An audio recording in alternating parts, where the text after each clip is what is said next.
Hi guys and welcome back to the channel Held Dominance. Anthony here. Please remember to like and subscribe and also click that notification bell if you're enjoying what you're seeing and if you want to see more.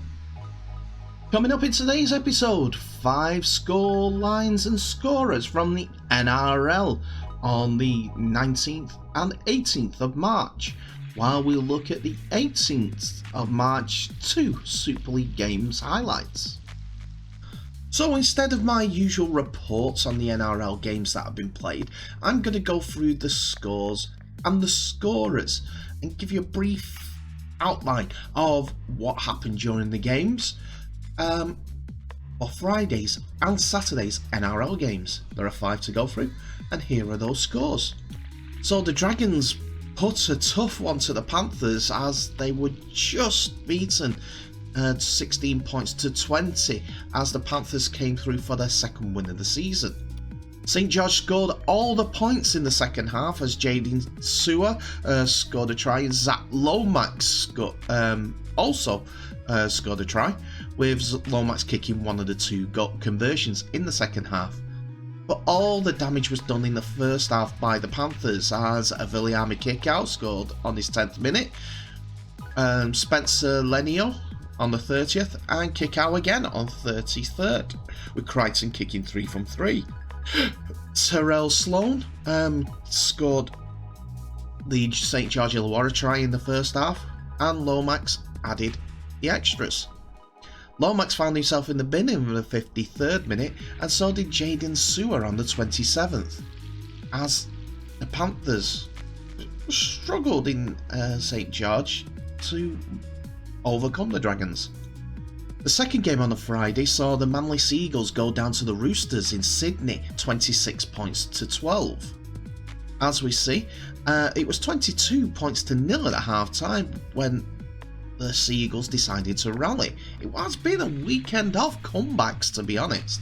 Hutchison, Tupou, Butcher, Talpenny and Butcher again scored all the tries, 4 in the first half, 1 in the second, with Sam Walker kicking 3 from 5, while Carl Lawton and Daly Cherry Evans scored in the second half for the Seagulls.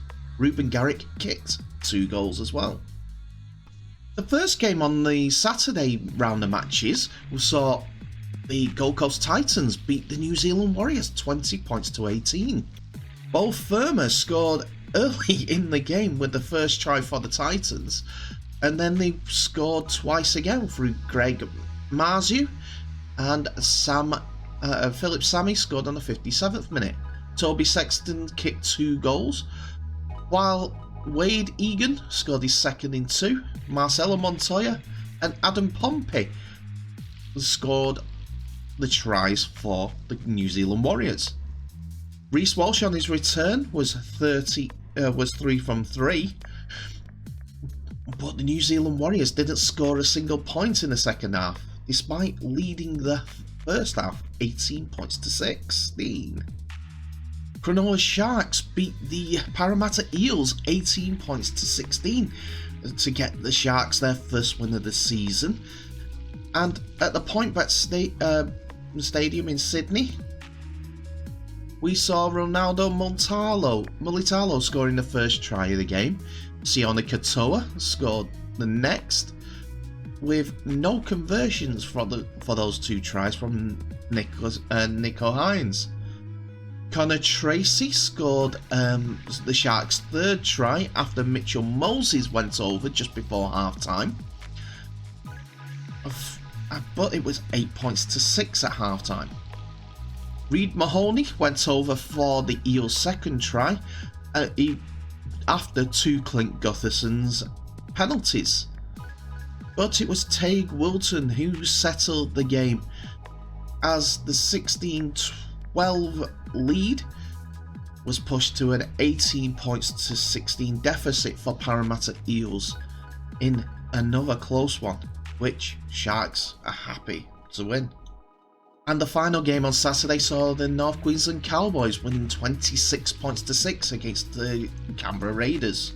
In the game that was beamed around the world from Queensland County Bank Stadium in Townsville, the Cowboys got their opening win of the season with Murray Talangi scoring the first try of the game on the 6th minute,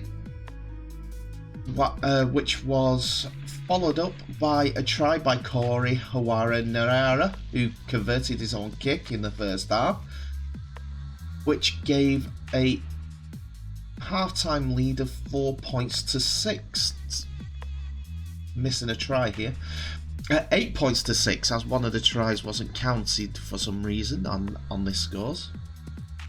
I'm dense. It wasn't a try. It was 2 Valentine Holmes penalties that gave the 8 points to 6 lead to the Cowboys.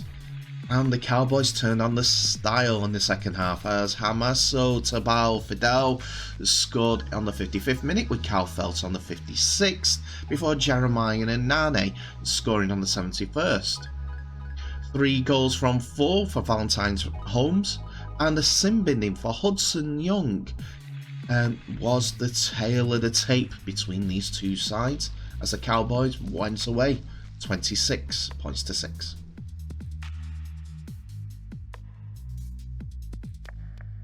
Now we go on to the Super League highlights, as we are going to bring you 2 games from Friday night and the highlights that are involved. So, who are involved? Well, from the AJ Bell Stadium, we're going to look at Sulphur Red Devils versus Leeds Rhinos. That was shown on Sky Sports. And in the Stag Gilbert Brutus, we have the Catalans Dragons versus Hull KR. The first game that we're going to look at is Sulphur Red Devils versus Leeds Rhinos, as both teams come into this game in different form. Both sides languish at the bottom of the table, with Sulphur in 8th and Leeds Rhinos in 10th, with 3 wins between them. Sulphur Red Devils on the back of a 3-game losing streak, while Leeds have got 2 wins, 1 win. 2 losses, 1 win, and 2 losses to their name in that order. Both teams made changes, and with the Rhinos without players like Matt Pryor, who was suspended, and David Fusitua, who is injured. We see Jack Broadbent come into the side for the first time this season in the centres for Leeds, while in the forwards we see Cameron Smith returning to the side. On the bench, it's no change with Dwyer, Mellor, Thompson and Donaldson. But with Salford, Seletia Koala seems to be the only dropout from the first 13. He's not, but I'll come to that in a moment, as Jack Almonroyd replaces him in the front line. Danny Addy drops out of the starting 13 in place of Elijah Taylor, who comes in at loose forward, while on the bench, Greg Burke and Chris Atkins replace the 2 that I mentioned, and they are joined by King Vuniyayawa as well as Jack Wells for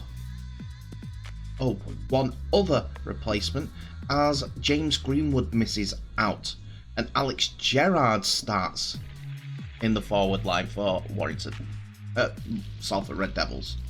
And we go into the first half straight away, and as Leeds are attacking down the right with Tom Briscoe, who is held up, wrapped up, but is not going anywhere, still moving. So he offloads it to Cruz Leeming, who passes it on to Reece Martin, and then through the hands of Liam Sutcliffe, who is held up deep in the Salford 22. And the ball goes across to Aidan Caesar, who kicks the ball in the middle, and Ryan Briley fumbles the ball for Mikkel Oledzki to score under the posts, which Reece Martin adds to make it 6 points to 0. Salford come back though, as a set-up play by Gerrard gets the offload, and Andy Ackers sends King Vuniyawa on the attack, and the ball goes to ground. And after attempting to go right, Tim Lifey goes right. Salford again setting up the play, and the ball is in the hand of Mark Sneed, who goes to Brodie Croft, to Ryan Briley, who puts it on his foot for Ken Sio to dive over after picking up. It's all clear, all onside, and the referee gives it. Sneeds adds the extras for 6 points to 6. And Leeds are back on the attack again. After a set-up play by Aidan Caesar, Cruz Leeming sees that the Sulphur defence is offside, and the referee calls it. This penalty pushes the Leeds total. Leeds attack down the left-hand side after Sulphur had caught offside, and a set-up play by Rhys Martin sees scheming Cruz Leeming go round. And after another Cameron Smith setup,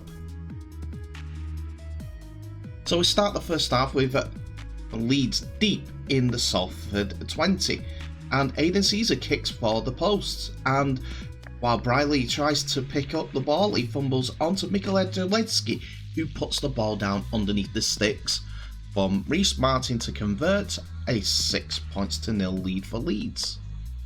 Salford come back though. After a couple of set-up plays, Andy Ackers passes out to Mark Sneed, who passes to Brodie Croft and Ryan Briley, who puts it on his toes for Ken Sio to score in the corner, which Sneed converts for 6 points to 6. Bit of a let-off for Salford as the referee gave a goal line dropout when it looked like Ash Hanley hadn't touched the ball, but Ken Sio's got his 8th try of the season. Back come Leeds. There's a couple of set-up plays first, and an offside given against Salford, which gives Leeds deep territory in the Salford 20-metre line. Leeds decide to run it, and after a quick tap and one more set-up play, the ball goes right and then left to the Leeds wingers. One more set-up play here. Turning the screw, trying to get a bit of momentum.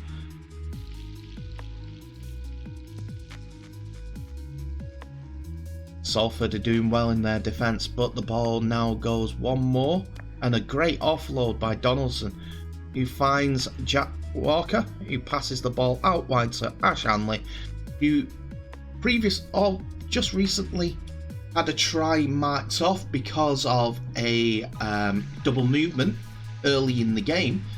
Now gets his just rewards for being the winger that he is and finishing off the Leeds move. Salford added a 2-point penalty after the Leeds were caught offside, which meant that the half-time scoreline was Salford 8, Leeds 10.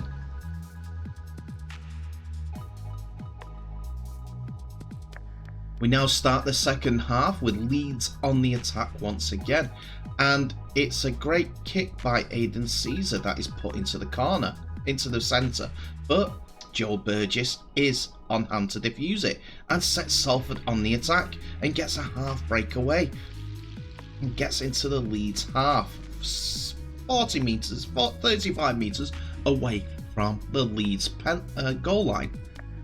Quick play of the ball sees Briley and Croft the scheme with the pass going wide to Dion Cross, who steps inside too and finds Chris Atkin for the opening score of the second half.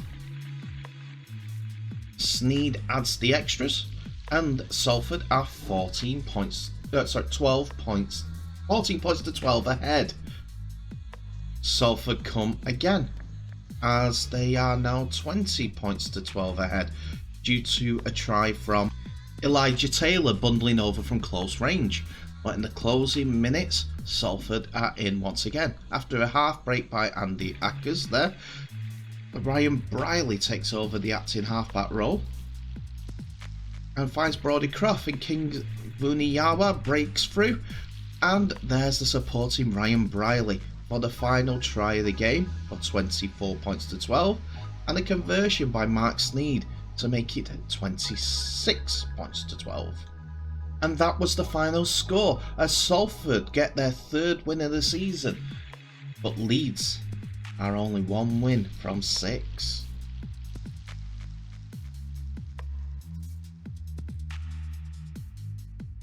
So our next game is Hull KR's visit to the Catalans Dragons at Stade Gilbert Brutus. The red and white side of the city of Hull have had an indifferent season, as Catalans have had one blip in the first game of the season against St Helens and have been powering over teams so far.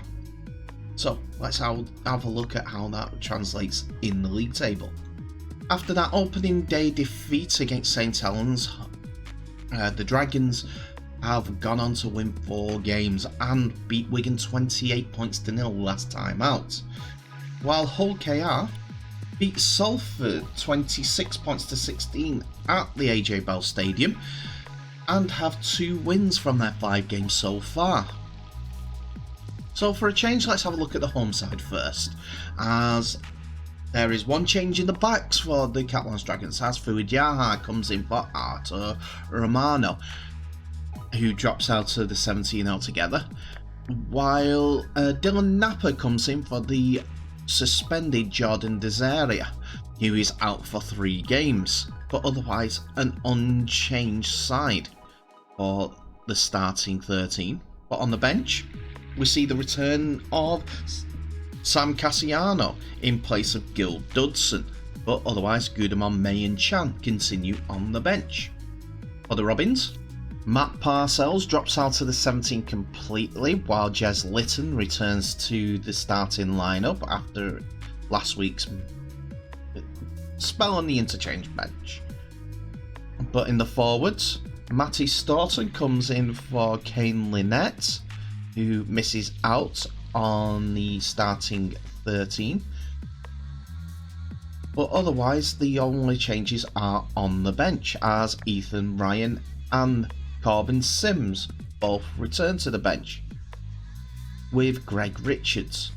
After Dean Hadley drops out, they are joined by Albert Vette. So we start early in the first half, 9 minutes gone, and Catalans get the first points on the board as Sam Tompkins adds 2 after a penalty is awarded. Catalans come again in the attack after a drive by Benjamin Garcia. Mickey McAloran passes it out through the hands, and Sammy Sonilangi finds Fuad Yaha in the corner on his return back into the side. Tompkins goes for the extras and makes it 8 points to 0 to the French side.